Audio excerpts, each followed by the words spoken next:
one of the first things that I came across in doing this was that I figured out that being a vegan or a vegetarian was probably not a good idea. How did you come Um, across that? Like, how did you arrive at that? well, it has to do with protein intake. Hmm. Um, and glutathione. So glutathione is, I'll keep this brief, not get too technical, but glutathione is the most important internal antioxidant that human beings have, that mammals have. It's By made the way, you inside asked me cells. the other day about what was in my vitamin bag, and they do inject glutathione into the bag too. Right, right. Yeah. I saw that. Yes.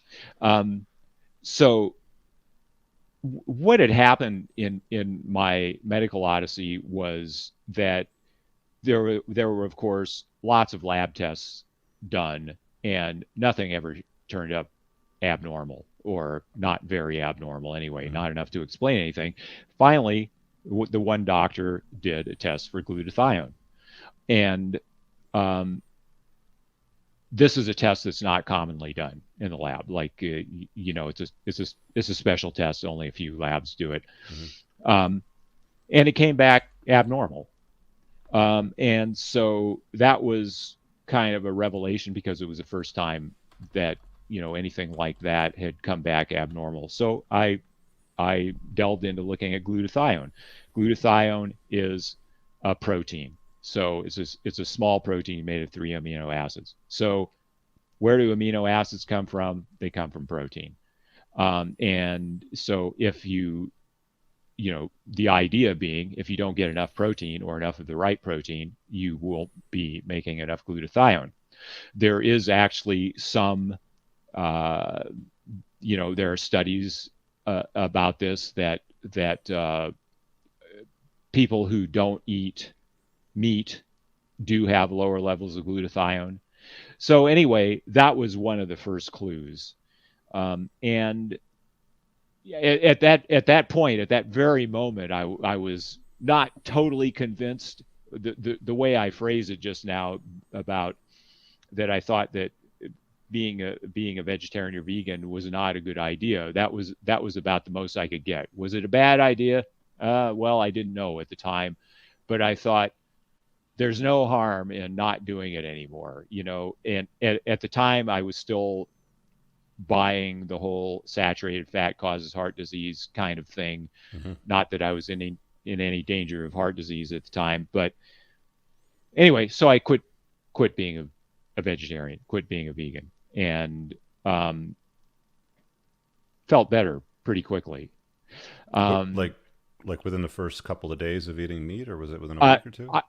I wouldn't say it was quite that quick, but certainly within a month or two, I was noticeably better. And what did you Um, notice immediately? Like what were the biggest changes from a plant diet to a?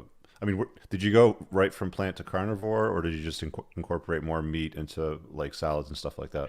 well, it was more like, so it wasn't going to straight carnivore. No, it was more like a Paleolithic diet, and I had a few stumbles there at the beginning, because one of the first versions I read about the paleo diet was from someone, Lauren Cordain, who was big on, he still believed the saturated fat stuff about Hmm. heart disease. So I read his stuff and decided to follow that, and I was basically really hungry all the time doing this. It was that, so it didn't last that long, that particular version. Okay. Um, but then I went more to just sort of, meat and vegetables, that sort of thing, and got rid of all the processed stuff, all the non-paleo stuff, with a few exceptions, um, and felt better pretty, relatively quickly. Can you I just spell was out for the people watching like what that looked like on a daily basis? Like, was it steak, chicken, fish, like salads? Like, what did you? Right. So, what would it be? It would be very similar to what I'm doing now. So that would be, yes, I eat steak. I eat some chicken. I eat some fish. Um, I eat fermented dairy products like yogurt and cheese, and I drink coffee and tea. I drink red wine. I eat a few vegetables. Probably, I'm not sure how many I would eat if the lady of the house wasn't cooking them and serving them to me, but I do eat some. Hmm.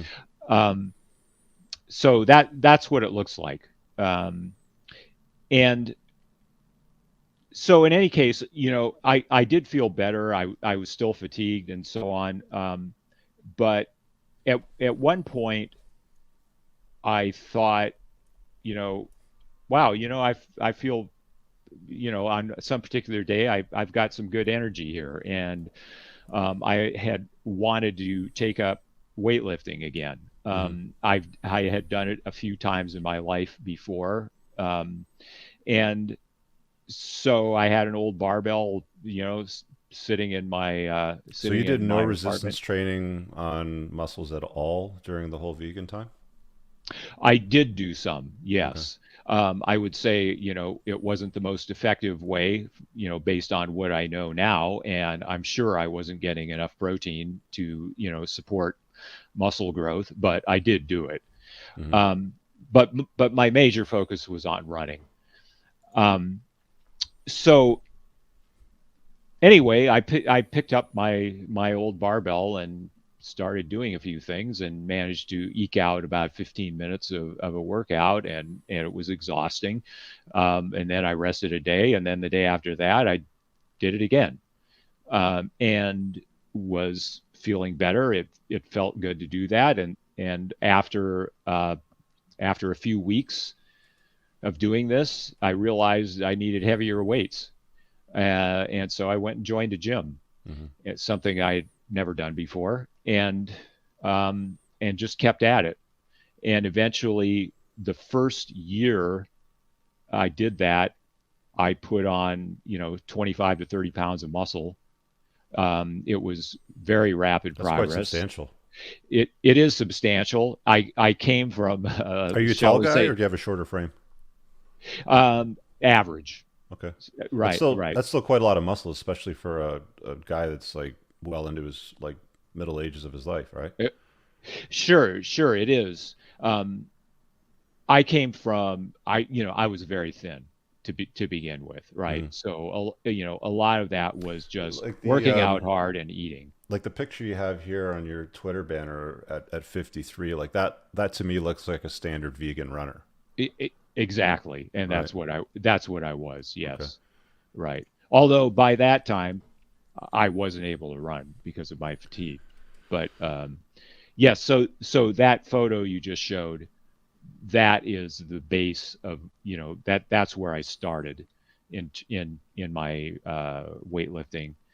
And um, so I did it. I put on a lot of muscle in the first year and Hmm. felt really good. And then at some point along the way, I had told myself that if I ever figured out, if I could ever get out of this, if I could ever fix myself and figure out how it's done, that I should write about it. Hmm. So at some point later on, I was like, all well, and I thought, oh yeah, I remember I was going to write about it, so I did. And so I wrote a book. First one, it was about chronic fatigue. Put it up on Amazon Kindle, and then after that, I was like, well, what am I going to do now? Well, I guess I'll just keep writing. And so I did. And I have started my website and wrote some more books. Eventually, ended up on Twitter, which is my main venue these days. It's just a much more uh, I don't know, readily available format to get to people. Hmm. Um, and so end of story. That's my origin story. All right. That's how I got where I am here. Yeah, I had no idea that you were a vegan runner for a length of time. I mean, I mean, I came across you about a year or so ago, I think, and you know, I've just found that the content that you've put out has been quite useful, especially when it comes to self care and health. And I mean, you seem to have the same sort of mindset when it comes to life and everything else too. But the weight training for you started at age 53, roughly. Right. That's right. That's when it started in earnest up How until now. and I don't know if you can answer this because I mean you started at 53, but how is weight training at that stage of your life as a guy different from somebody that might be in their 20s or 30s? I don't know that it is so different.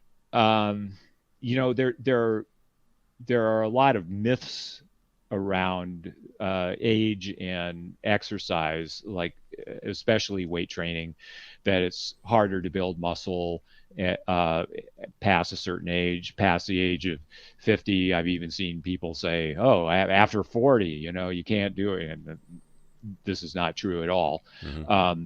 Yes, there is some age-related decline in the ability to build muscle, but it is just not very significant at all. That's far from the dominant factor in being able to put on weight.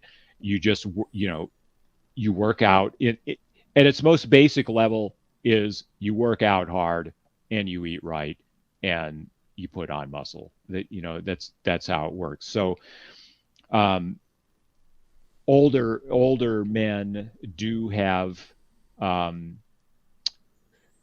let's say they have to watch their recovery time better. They need more recovery time They between need more workouts. recovery time, exactly. So if you So worked out like every other day, let's say, or did 3 or 4 days a week when you were in your 20s, could you still get away with that in 50s and 60s or? well, in my 20s I could. In my 50s and 60s, so like right now I certainly can't.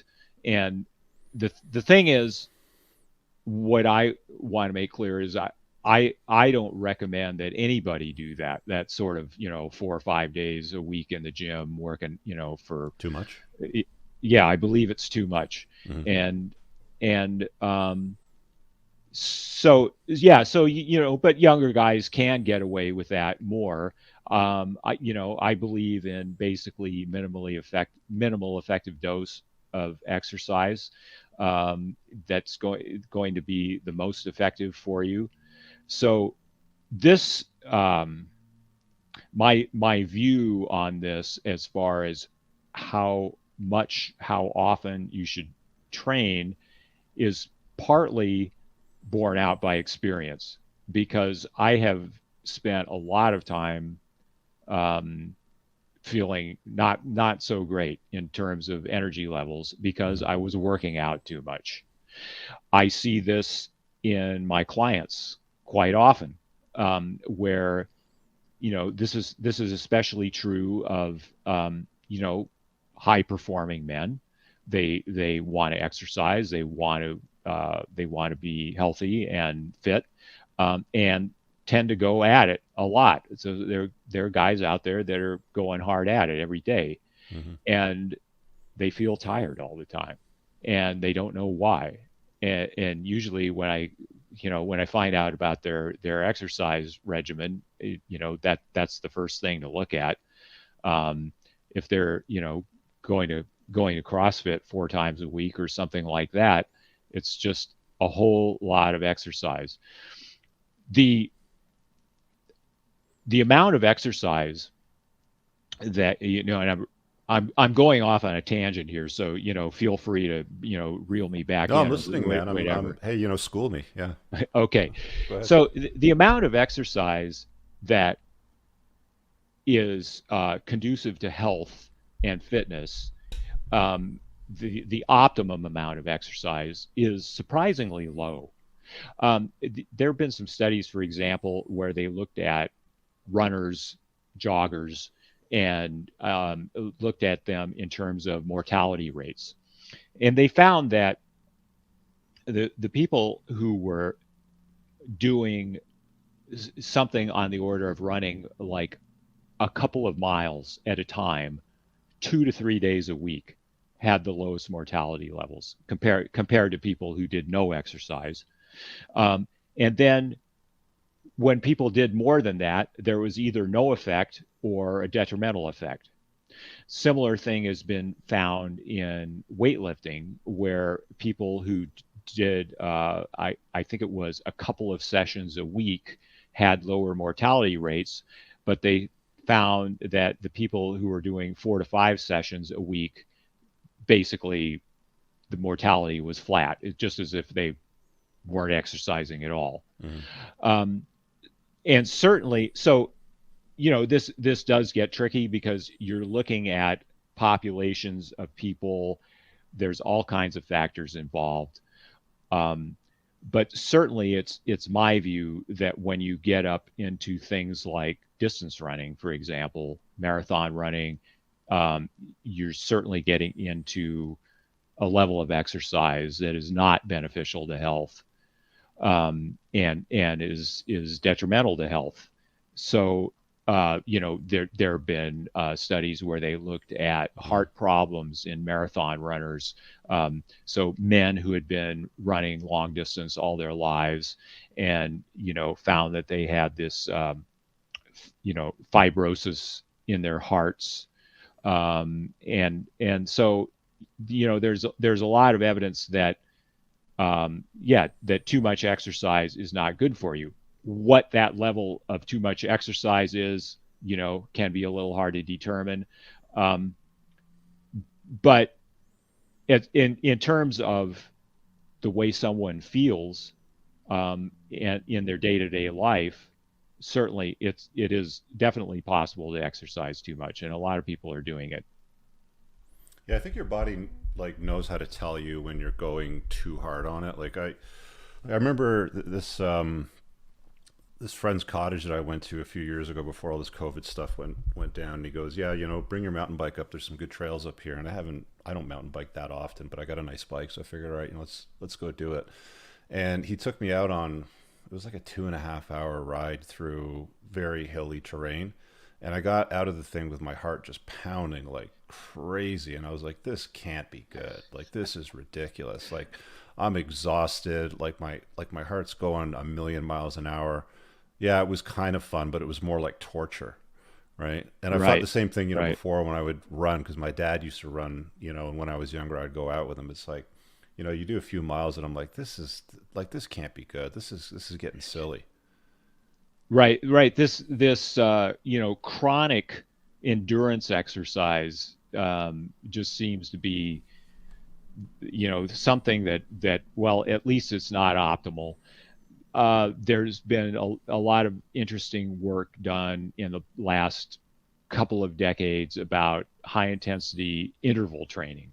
So this is something like where people, when they do it in the lab, this is how they do it. They sit on a stationary bicycle with, fine-tuned controls, so they have the resistance adjusted just That's where you're right. And wired up to everything with a mask and. well, that particular thing with a mask would be so for VO2 max testing. Mhm. But this particular protocol for high intensity interval training is just, basically getting on the stationary cycle and riding all out for 30 seconds. Mhm. And sometimes even shorter. So there have been direct head-to-head comparisons of this type of exercise with aerobic training, cardio training. In other words, which is basically slow, steady state endurance training.